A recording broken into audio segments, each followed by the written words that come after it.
Sejam todos bem-vindos de volta ao Podpar, ao nosso podcast que fala de saúde, educação e esporte, né, Maurício? Eu acho que a gente está aí há bastante tempo falando sobre os assuntos que são muito legais para a gente, né? O Podpar é um podcast que é para todos, que é para as pessoas aprenderem, evoluir. A gente traz gente muito legal. Hoje nós estamos aqui no nosso segundo episódio falando sobre a mulher, né? Falando sobre a saúde da mulher, sobre envelhecimento, sobre hormônios. Tem algumas questões que a gente quer falar, né, Maurício, que são interessantes sobre cirurgias íntimas, né? Nesse episódio a gente vai falar. Quem não escutou ainda o primeiro episódio, a gente falou sobre outras questões de reposição hormonal, coisas mais modernas, né? A gente passou muitos anos aí onde a mulher não se sentia bem, envelhecia mal, tinha os seus calorões, né? Não podemos deixar de esquecer dos nossos parceiros Digitaus, onde a tecnologia encontra arte, um laboratório de prótese odontológica digital, Scal na vanguarda da educação odontológica. Seja bem-vindo, Maurício, também, nesse nosso segundo episódio falando da saúde da mulher, né? Com certeza vai ser um episódio divisor de águas, né? Vamos aprender bastante sobre tudo isso, né? É isso aí. A gente queria novamente agradecer a doutora Daiane Manzato estar aqui com a gente, né? Ela vai falar um pouquinho sobre tudo isso e a gente, né, precisa conversar um pouquinho sobre essa, vamos dizer assim, estética feminina, né? Se existe um padrão, né? Ou qual que é o padrão de naturalidade da estética feminina que a gente tem hoje? Isso, Maurício. Não existe um certo e errado, né? Mas sim, assim como tudo na vida, a gente tem um padrão mais aceito esteticamente quando a gente fala em vulva. E na vida do ginecologista, lidar com vulva faz parte do dia a dia do ginecologista. Antigamente, a gente operava mais a questão de perineoplastia, que é aquela sensação de alargamento do introito vaginal, que acontecia muito depois de parto normal também, né? Hoje em dia, a gente tem visto um movimento muito grande de mulheres pontualmente atrás de estética íntima mesmo, de deixar a região da vulva mais bonita. E sobre isso, né? Então, quando a gente fala em estética de vulva, por vezes é só quero essa minha região mais bonita, mais delicada, né? E por vezes a gente tem uma questão funcional incomodando ali também. Principalmente quando a gente fala na questão de hiperplasia de pequenos lábios, que é o pequeno lábio, que devia ser o pequeno lábio, ser um pouco maior. Tanto é que está havendo uma tendência a mudar a nomenclatura de lábio externo e interno, de tantas mulheres que acabam tendo o pequeno lábio como um lábio um pouquinho maior. Posso mostrar os modelos? Claro. Aí? Olha, ó, bem Então, interessante. quando a gente for pensar... Aqui, por no ladinho do café. Olha lá, isso. Quando a gente for pensar num modelo de vulva, aqui a gente tem uma vulva com modelo mais slim, mais fininho. Aqui o grande lábio sendo o grande lábio, o pequeno lábio aqui sendo o pequeno lábio. Este é o padrão dito mais estético, tá? Não que os outros estejam errados, mas a gente pode ter o que a gente chama de hiperplasia de pequenos lábios. Então, quando a gente tem aqui o pequeno lábio maiorzinho aqui, né? E que isso interfere na qualidade de vida da mulher? Por vezes, a mulher põe uma calça de academia, uma roupa, um biquíni, uma roupa e sente um volume um pouquinho maior. Outras vezes, aqui o introito da vagina, na hora da relação sexual, o pênis empurra isso aqui e chega a dar um desconforto. A mulher tem que lateralizar isso, ou sente algum desconforto de dor, ou que é o desconforto de pôr a mão, sentir na hora da intimidade com alguma coisa diferente ali, né? E as hiperplasias de pequeno lábios, elas têm bastante variações. Existe também, aqui tem um outro modelo anatômico, então que o pequeno lábio deve ser o pequeno lábio, fica grandalhão ali. Existe uma outra coisa que é o clitóris crescer um pouquinho também. Então, principalmente aquela galera da academia, usando anabolizante, carga hormonal masculina e não feminina de testosterona, né? Androgel da vida ali, pode sim ter efeito colateral de hipertrofia de clitóris, que são coisas que a gente não consegue reverter muito, mas a gente consegue esconder embaixo do capuz do clitóris. né? E são cirurgias que, por vezes, a gente consegue fazer, eu consigo fazer dentro da clínica mesmo. Então, é um problema chato para a mulher, mas que a resolução não é tão chata assim. É interessante a gente entender isso, né? O homem passa longe de entender isso, os problemas que a mulher tem e que quanto desconforto isso pode causar. Mas, basicamente, uma cirurgia dessa, ela é simples, ela é de uma fácil recuperação, ela pode trazer algum outro problema, tem algum risco para fazer isso? O que acontece? Quando a gente está falando só de hiperplasia de pequeno lábio, a gente quer corrigir só o procedimento do pequeno lábio, que é a famosa ninfoplastia, né? É um procedimento que a gente consegue fazer de uma forma muito tranquila em clínicas que estejam preparadas para cirurgias de pequeno porte. Anestesia local, a paciente estando tranquila, obviamente que eu só vou começar o procedimento cirúrgico depois que ela estiver bem anestesiada, uma vez que eu começo eu tenho que terminar. E a gente consegue fazer conversando ali. O pós-operatório é um pouco chato, porque tem a questão do edema local, mas é um pós que não tem muito tempo que a pessoa tenha que ficar afastada de suas atividades. Ali, se ela estiver preparada uns 3 dias para ficar em casa, ali no 4º dia, muito provavelmente ela já vai estar apta para seguir para as atividades dela. Gelo local, analgésico, antibiótico para prevenir infecção, mas a gente consegue fazer com bastante segurança dentro da clínica.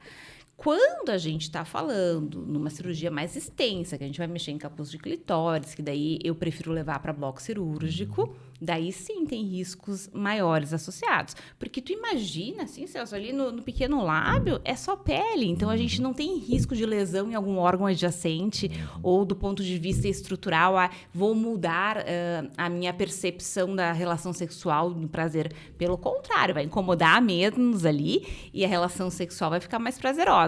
Mas a gente nem chega perto ali do clitóris, né? Então não tem riscos anatômicos maiores, a não ser risco relacionado a qualquer procedimento cirúrgico que nós temos que respeitar, risco de infecção, deiscência de sutura, hematoma. E o que muda, assim, como é que tu personaliza essa estética, né? É só realmente remover excessos ou tem alguma questão mais anatômica que tu tenha que devolver alguma característica específica para, imagino eu, para proteger o campo e também proteger, de repente, ou ter alguma mudança na questão da vida da mulher, né? É ótimo que vocês ficam cheios de pudores para falar sobre isso aqui. Se falar de dente, de boca, a gente tá mais tranquilo, mais confortável, né? O resto a gente tá aprendendo. Então é importante a gente não falar nada fora politicamente do padrão, incorreto, né? assim.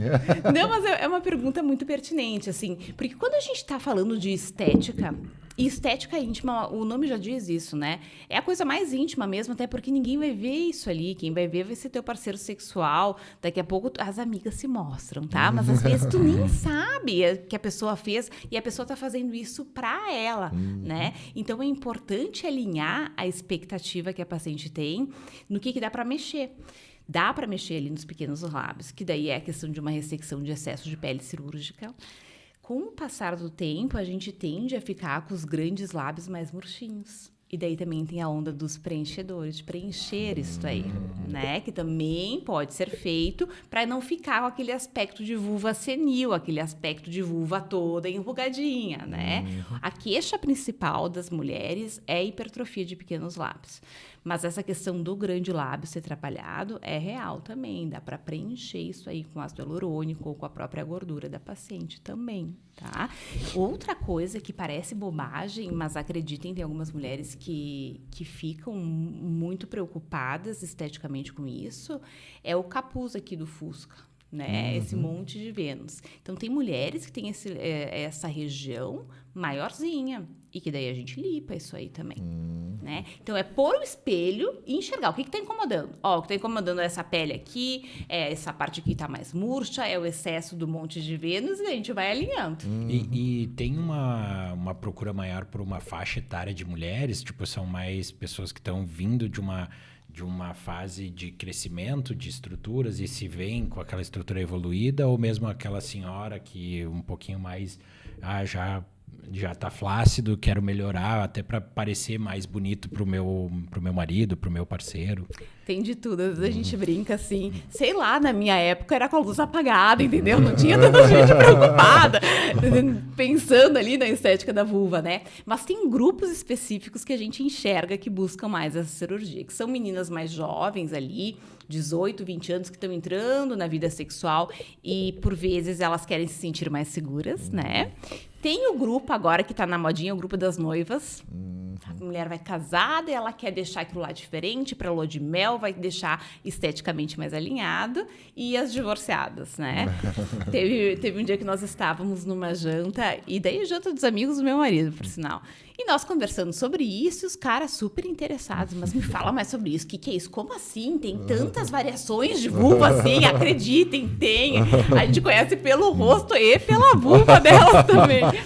Eles, tá, mas e as mulheres casadas? Disse, as mulheres casadas também fazem, mas não são tantas que fazem assim, né? Disse, poxa vida, vocês não cuidam do que tem em casa, depois que perdem vão querer reclamar, né? Mas tem de tudo, em especial esses 3 momentos, assim, início de vida sexual, as noivas e as divorciadas, são as candidatas que mais buscam. E há alguma forma de prevenir isso? Porque daqui a pouco é alguma coisa que as pessoas estão fazendo de errado, sei lá, é alguma questão hormonal, uma questão nutricional, ou uma questão, às vezes se fala até usa mais, usa menos, vai saber, né? Então, o que faria prevenir? Vamos pensar se fosse pensar nisso. Claro, daqui a pouco não tem uma prevenção, ou tem pessoas que vão ter uma propensão a desenvolver mais do que outras, mas existe questão alguma anatômica. forma? Isso aí. Mas tem grupos de mulheres que têm mais predisposição mesmo. Quer ver umas pós-bariátricas? Então, aquela mulher que foi obesa e emagreceu. Fica com a perereca murcha. Né? Tu enxerga que tem um excesso de pele ali sobrando. Mania de ficar puxando o pequeno lábio assim. Né? Às vezes vai higienizar e fica puxando o pequeno lábio.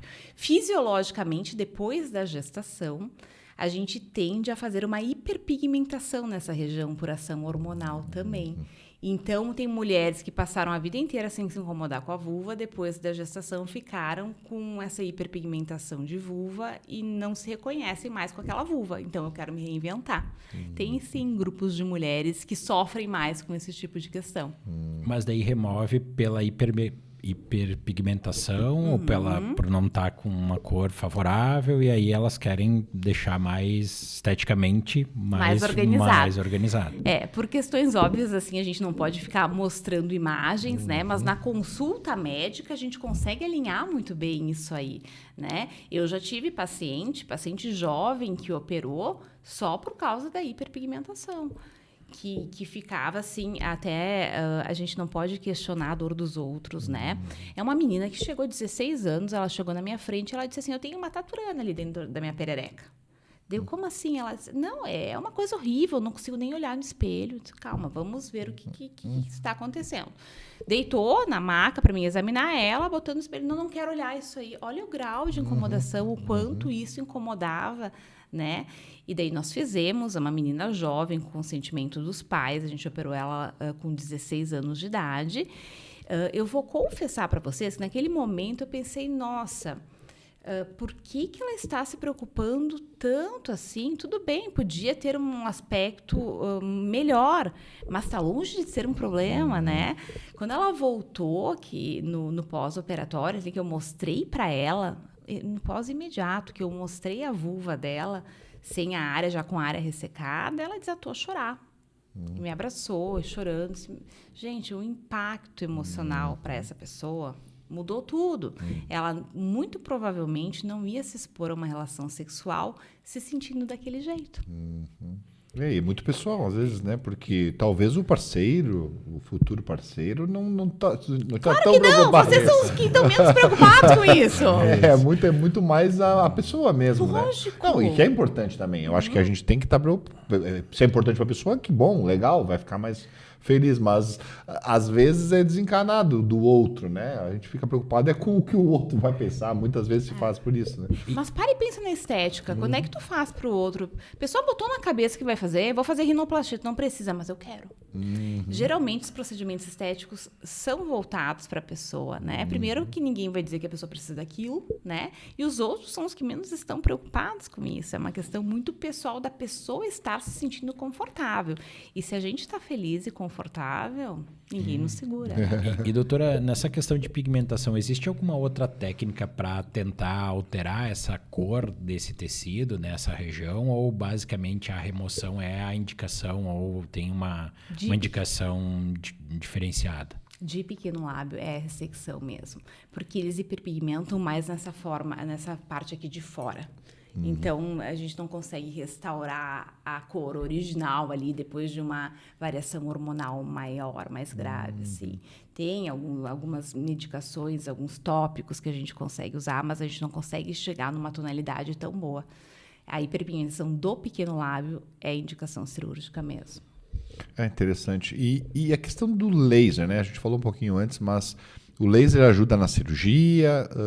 Às vezes eu sei que laser, dependendo do laser, tem vários tipos de laser, né? Tem laser de baixa potência que pode melhorar a questão da dor, tem laser de alta potência que a gente pode fazer a cirurgia em si. Que lasers que tu usa lá? Porque é sempre uma questão interessante, né? A tecnologia ela nos ajuda em várias formas. Às vezes não ajuda tanto, mas às vezes pode até atrapalhar.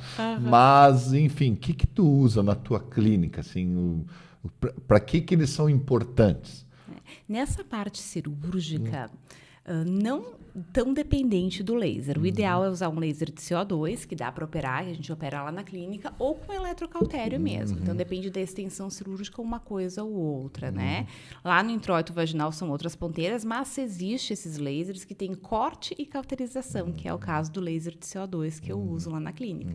Então, a gente corta e cauteriza ao mesmo tempo, para ver se tu consegue fazer exatamente a mesma coisa com eletrocautério, que é o equipamento cirúrgico que a gente usa quando a gente vai fazer uma cesárea, quando a gente faz uma cirurgia de grande porte, é o mesmo grau de coagulação que a gente tem dentro de um hospital, se a gente faz com eletrocautério, né? E lá na clínica eu tenho a disponibilidade de usar os dois. E existe algum outro laser que seria mais por uma ação anti-inflamatória? A gente na nossa área tem alguns lasers para isso, né? Que são fracionados.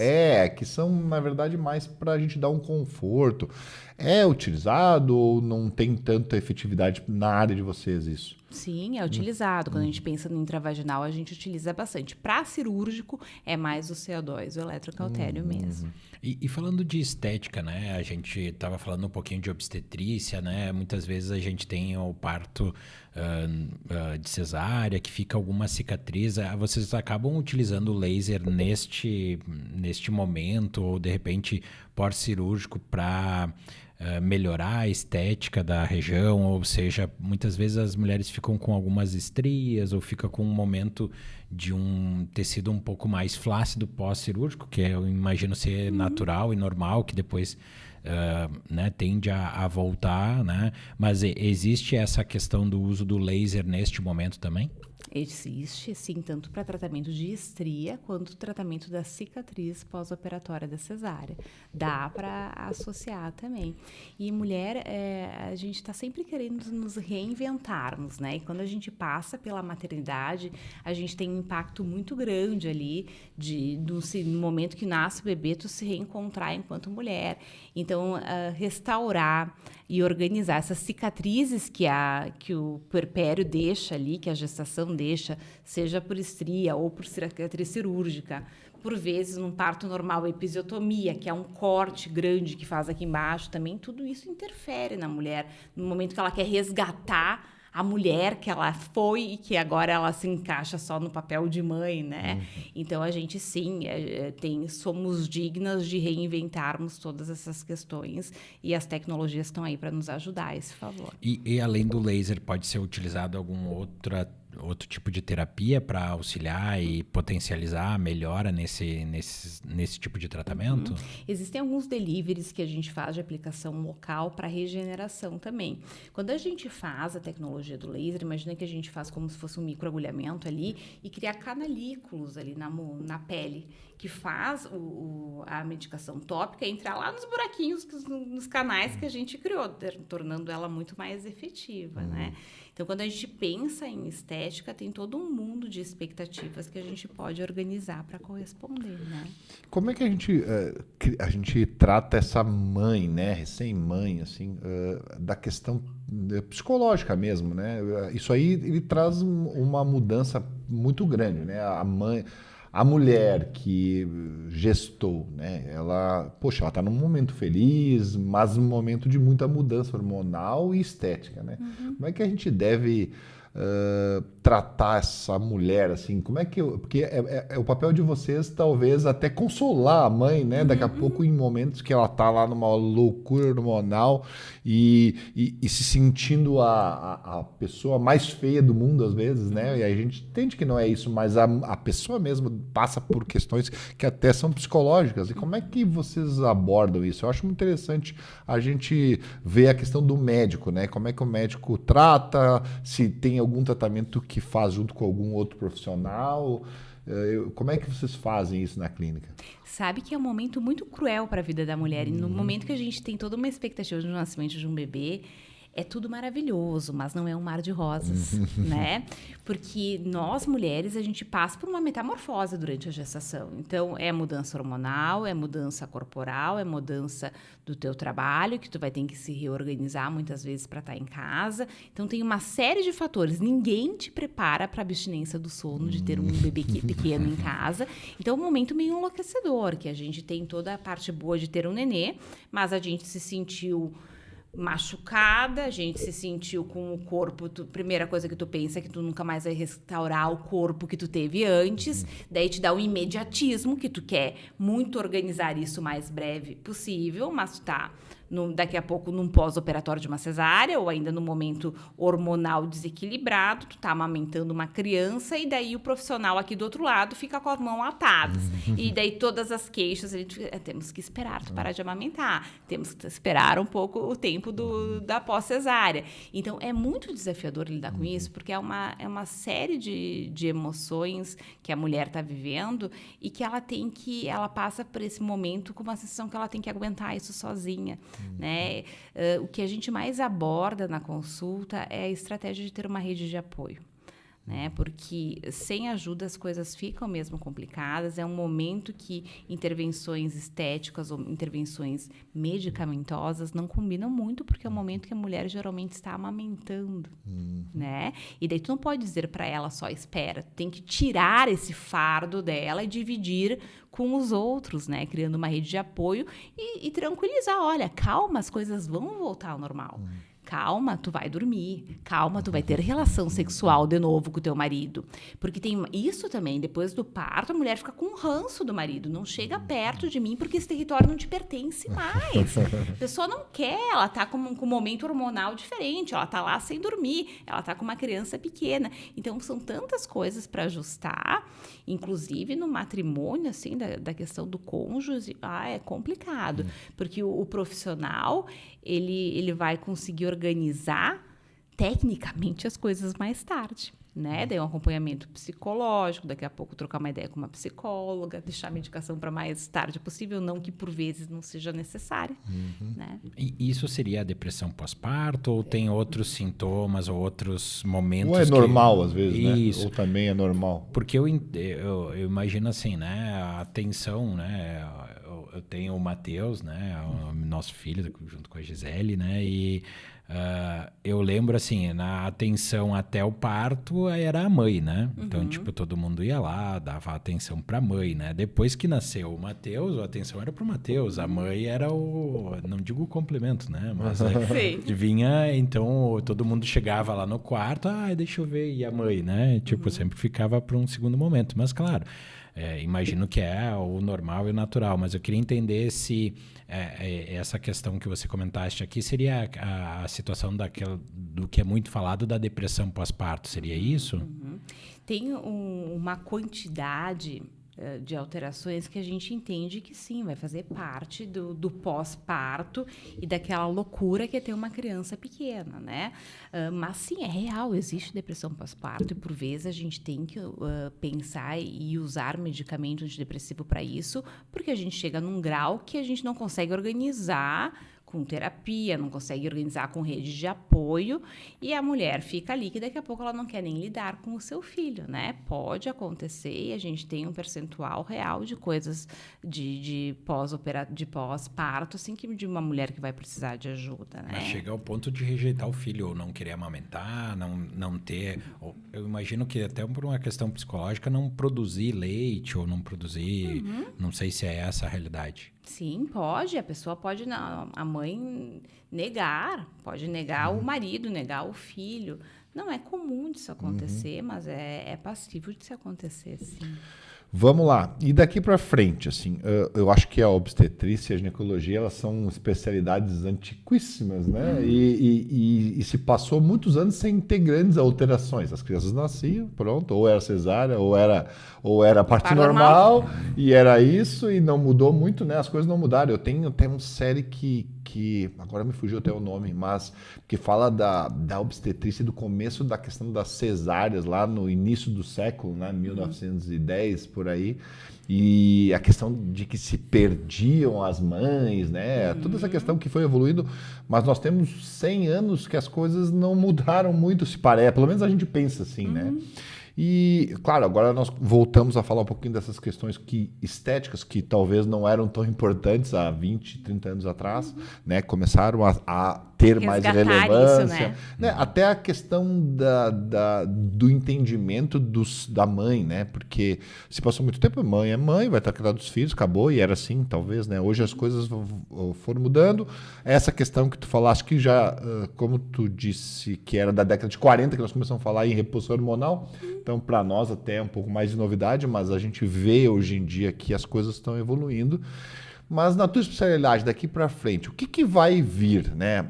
A gente vai começar a ter evoluções na questão de tratamento hormonal. Existem tecnologias, máquinas ou coisas que vão poder melhorar a vida da mãe, da mulher, da pessoa que chega numa certa idade e que hoje vai passar, às vezes, quase mais da metade da vida dela na menopausa. Então, que a gente vai ter de novidade daqui para frente? Eu acho assim, a questão do foco, da longevidade, é nisso que a gente vai ficar. Então, a medicina já nos ensinou a viver mais, mas a gente está nesse momento que a gente tem que viver melhor, chegar lá com 90 anos com autonomia de subir e descer uma escada e não passar, assim, a gente tem visto um grupo de idosos envelhecendo muito mal, que eles morreram 10 anos de fato antes deles morrerem, porque estão lá numa cama, não estão mais com vida ativa, não estão saindo da cama querendo curtir o dia, não estão mais aproveitando os seus amores, né? Então, a longevidade, e isso vai mudar de uma forma bastante importante nos próximos anos. Já está mudando, né? A nossa geração é uma geração que vai envelhecer lindamente, porque a gente tem esse cuidado de correr atrás, de pôr para dentro do corpo o que ele precisa para funcionar direito e enxergar que o nosso estilo de vida tem uma grande importância nisso e que quando a gente associa isso com complementação vitamínica, com terapia de reposição hormonal, a gente está entregando para o nosso corpo o substrato para ele trabalhar de uma forma eficiente. Então, imagina assim, se a gente começa a pensar num ambiente com baixa dosagem hormonal, o corpo não consegue trabalhar com aquilo. Então, risco de osteopenia, osteoporose, doença senil, Alzheimer, doença cardiovascular. Diabetes, hipertensão. Vou dar um exemplo para vocês de uma menina, 18 anos, 17 anos, que chegou no consultório. Ela foi submetida a uma oforectomia, retirada dos ovários bilaterais. Isso porque quando ela tinha lá 11, 12 anos, ela tinha uma suspeita de câncer de ovário. Então, no transoperatório, o cirurgião que estava operando olhou um ovário, desconfiou do outro ovário e, no momento do transoperatório, resolveu retirar os 2 ovários. Castrou essa menina, tá? Com 12 anos de idade. Nossa. Então, essa menina chegou em mim, o ano retrasado, com queixas de menopausa, obviamente, e tratando a modulação dela era com anticoncepcional oral. Um hormônio de mentira, sintético, inventado pela indústria farmacêutica, que tem ação similar ao hormônio de verdade. Quando ela chegou, ela já tinha fogacho, ela tinha insônia, e eu pedi uma densitometria óssea para ver como é que estava a qualidade dos ossos dela. Me ligaram, olha, doutora, ela tem 18 anos, vai fazer uma densitometria? Sim, eu estou pedindo, essa paciente está em falência ovariana, né?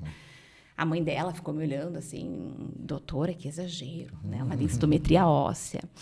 E a menina com um grau de osteopenia, com 5 anos de falência ovariana. Vocês estão entendendo do que a gente está falando? O grau de envelhecimento que a gente está falando quando a mulher não está exposta ao hormônio? Eu não sei o que ia ser dessa menina quando ela tivesse 40 anos. Ela ia ser uma super idosa. Então, uma menina que ela não fazia reposição de testosterona, porque o anticoncepcional tem estrógeno e progesterona de mentirinha, né? Mas não tem nada de testosterona. Ela não sabia o que era libido, ela não sabia o que era namorar, ela não sabia o que é ter um bom humor, ter vontade de viver. A vida dela, ela estava sendo arrastada. E quando a gente passa isso para lá, uma mulher, que hoje a expectativa de vida da mulher é 80 anos, a gente vai menopausar ali com 40, 50, e a gente vai viver até 80, vão ser 30 e poucos anos de declínio hormonal. Aí que vai mudar. A medicina vai mudar muito na questão da longevidade. O que a gente tem que fazer para viver melhor, não necessariamente mais. E qual que é o momento de prevenção nesse sentido, né? Porque o ciclo natural é a gente nascer, procriar, envelhecer e passar para o outro lado, né? Quando que é o momento de melhorar ou prolongar essa longevidade, né? Como que eu faço para prevenir, né? Você comentaste, de repente, alguma questão de avaliação e, quem sabe, uma reposição hormonal. Falaste também de uma suplementação, quando isso não está adequado, né? Mas falando de repente qualidade de sono, alimentação, exercício, mas quando é o momento de prevenir, né? Qual que é dentro da tua avaliação, onde que entra momento ouro. Melhor momento que pode existir é o início da falência ovariana. Então é a perimenopausa, que pode transitar de 5 a 10 anos antes. Então, se a gente pegar este momento hormonal e corrigir isso, a gente vai ter um ganho secundário muito maior. Se hoje a gente pegar 2 mulheres de 50 anos, uma a gente dá a terapia de reposição hormonal e a outra não, daqui a 10 anos elas vão ser mulheres bem diferentes. A que não recebeu terapia de reposição hormonal vai ter uma chance muito maior de ter um acidente cardiovascular, de ter Alzheimer, né, osteopenia, não tem como desvincular que o hormônio trabalha a favor da nossa vida, é ele que nos dá energia. Eu costumo dizer assim, quando a gente não tem energia, a vida para, a vida não acontece, né? A gente vai só sobrevivendo. Melhor momento é no início da falência ovariana. Se a gente pudesse pontuar, ali seria o ideal para todo mundo. Para quem sofreu cirurgia, tirou o ovário, este é o momento. E existe outra forma de repor isso, a não ser, imagino eu, dessa maneira, com hormônio, ou de repente uma alimentação, ou estimular o que a gente já tem no nosso organismo? Existe essa situação? Dormir melhor, fazer exercício, né? Sair, curtir, existe essa situação, sim ou não? A gente pode otimizar quando o ovário está funcionando ainda. Depois que ele entra em falência, a gente não tem mais da onde muito tirar essas reservas, né? Daí, o jeito que tu vai entregar o hormônio, daí pode ser através de gel transdérmico, através de implante hormonal também, né? Mas a gente não consegue levar a cargas de estradiol, testosterona e progesterona o suficiente para trabalhar uma longevidade sem entregar o hormônio propriamente dito. Claro, uma mulher que está ali nesse declínio hormonal, nesse momento de perimenopausa, se tu otimizar a função de tireoide, dieta, atividade física, o ovário dela, tu vai dar mais substrato para o ovário dela trabalhar bem, né? Mas quando a gente está numa falência ovariana, não tem para onde correr. A gente tem que entregar o hormônio de volta. E para a gente ir terminando aqui e pensar, que dica tu daria para as mulheres hoje, né? Tipo assim, procure seu médico cedo, ou faça exercício físico, ou sei lá... Ou tudo junto. Ou tudo junto, né? Assim, ó, o seguinte, se eu pudesse deixar algumas dicas para vocês, quais seriam, assim? Então, para além daquele básico bem feito, né? Opa! O básico bem feito, então, de atividade física, de alimentação, existem algumas suplementações ali da mulher 40 a mais que se prestam muito bem, né? Então, o que acontece? Chega um momento que, do ponto de vista nutricional, também passa a ser desafiador, né? Então, a mulher que já faz atividade física, a mulher que já tem uma dieta mais com essa pegada anti-inflamatória, suplementações básicas, aquele basicão que toda mulher 40 a mais devia fazer, tá? Suplementação de magnésio. A gente não tem mais magnésio que chega no solo. creatina, nível otimizado de vitamina D. Aquela curva de vitamina D de 20 ser bom é uma curva muito esdrúxula, uma curva que foi feita na década de 70. Então, vitamina D de 20 é para evitar raquitismo de criança, para a criança não ficar com a perna torta. Sim. Para a gente trabalhar a saúde, a questão de imunidade, para a gente trabalhar segurança contra câncer de mama, por exemplo, para cima de 60. Reposição, otimização de vitamina D, de B12, consulta ginecológica anual, não tem para onde correr. O que mais mata mulheres por câncer é câncer de mama, exame, e câncer de colo uterino e o Papa Nicolau preventivo do câncer, né? E óbvio, na menopausa, começar a entregar de volta o que o corpo precisa para trabalhar. Tá certo. E doutora, se alguma mulher quisesse entender um pouquinho mais, quisesse conversar contigo, onde o pessoal te encontra? Olha ali, ó, nas redes sociais, então depois vocês vão deixar marcadinho aqui. E as redes, com certeza. E a minha clínica fica ali. Olha ali. A minha clínica fica ali no Faros Corpus, ali perto da prefeitura, uma clínica térrea. Não tem como não me ver ali, porque a clínica é térrea, vão ser muito bem recebidas por mim. Legal, lá. E hoje é fácil, né? Porque a gente consegue achar todo mundo pela rede social, mandar mensagem e tal.